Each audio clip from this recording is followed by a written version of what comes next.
अनन्य दिव्यता और समृद्ध इतिहास लोकसाक्षी माँ समलेश्वरी मंदिर।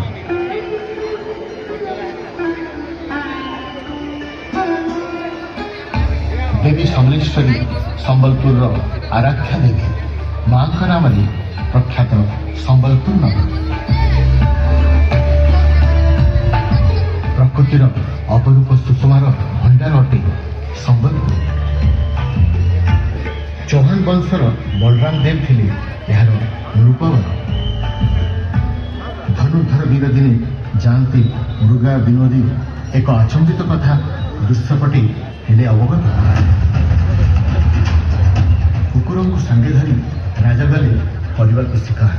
मात्र महानदी कूले घटिला एक बड़ चमत्कार। देखिले राजन तांको कुकुर को बुड़ाउछि गोटे शशक। देखि यह आचंबित दृश्य राजा हेले हतबाक। महानदी बागटाटे थिला एक शिमिली जे वृक्ष मूले अकस्मात शशक हेले अंतर्ध्यान। देखि चिंतामग्न राजा शिविर को करे प्रस्थान। निद्रा काले देखी राजा एक अद्भुत स्वप्न। उजागर होई राजा बसिले तुरंत देवी समलेश्वरी सपने कहले नदी बक्षे रही अछि गुमदर रहुछि मुई एबे ताहारी मध्य। शिमिली वृक्ष मूले मते करछि स्थापन। एथिपाई मंदिर निर्माण कर हे राजा। स्वप्नादेश दे देवी अंतर्ध्यान हेले। निद्रा तेजी देवी को जे भाड़िले राजा। शिमिली वृक्ष मूले राजा देवी समलेश्वरी करले स्थापन। शताब्दी शताब्दी धरी देवी होइछन्ति सेठारे आसीन। स्वप्नादेश अनुरूप राजा आरंभे मंदिर निर्माण। मात्र समस्त उद्यम तांको होइला जीवन।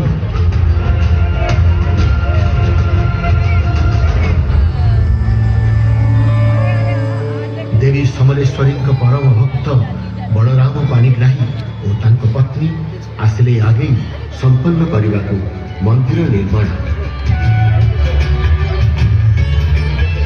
मूर्ति तोर दिव्यता और समृद्धिर प्राणवंत रूप।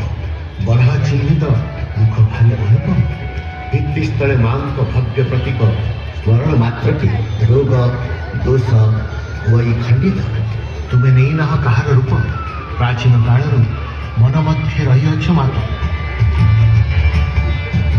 हे देवी समलेश्वरी अटल शांति प्रदायिनी प्रतिध्वनित हुए तो रहस्य पृथ्वी गर्भर। प्रतिवर्ष 3 पर्व हुए पालित। पुरपल्ली हर्षोल्लासी हुए विगड़ित। हस्ते धरी पुष्पांजलि सर्वपुरवासी मां पर्व माती होता।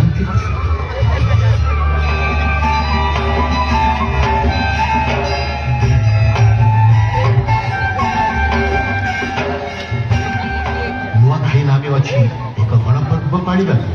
ए उत्सव एकत्रित होता सर्व करी नवान्न अर्पण देवी समलेश्वरी आशीर्वाद लोड़ी था समृद्धि हेउ अंचल।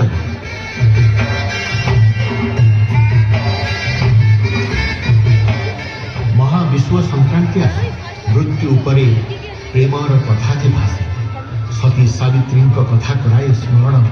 बैशाख चैत्र मासरे उत्सव होई पालन।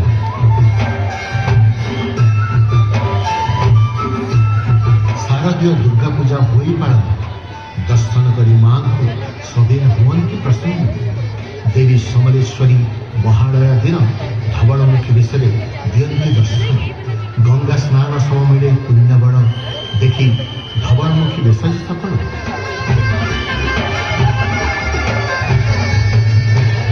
समलेश्वरी स्मरण मात्र के दृश्यपटे उभा हुई समृद्ध इतिहास। जय जय माँ समलेश्वरी दया करी माँ तू सब संबलपुर रही माँ माँ रो समले दया क्षमा दात्री माँ तू अटू भा माँ।